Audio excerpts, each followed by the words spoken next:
உங்கள மாதிரி நானும். தன் ஆபீஸில் அமர்ந்தவாறே ராம்மோகன் தன் எதிரில் நின்றிருந்த ரஞ்சித்தை பார்த்து கேட்டார். ரஞ்சித், நீ இங்க டிரைவரா எத்தனை மாசமா வேலை பார்க்கற? 6 மாசமா சார்.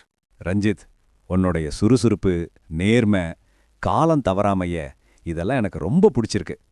நிச்சயம் நீ வாழ்க்கையில முன்னுக்கு வருவ. அதற்கான திறமை உன்கிட்ட இருக்கு. சொல்லு, உனக்கு ஏதாவது கனவு, லட்சியம் இருக்குமே? ஆமாம் சார். உங்க மாதிரி இப்படி உயர்ந்த இடத்துக்கு வர நீங்க எப்படி கடுமையா உழைச்சு அதே நேரம் நேர்மையாகவும் இருந்து முன்னுக்கு வந்தீங்களோ, நானும் அதையே பின்பற்றப் போறேன். பலே ரஞ்சித், பலே. இந்த நம்பிக்கை எனக்கு ரொம்ப பிடிச்சிருக்கு. சொல்லி சிரித்தவர் உள்ளுக்குள் அவர் நினைத்து கொண்டிருக்கும் அதே வேளையில், உழைப்பான் உழைப்பு, இதெல்லாம் என் மாமனாரோட உழைப்புடா. உன்ன மாதிரி டிரைவரா தான் நானும் இங்க வேலைக்கு வந்தேன். அவர் ஒரே மகளை காதல் வலையில விழை வைத்து அவளை கல்யாணம் பண்ணிக்கிட்டு இன்னைக்கு இத்தனை சொத்துக்கும் அதிபதியாகி.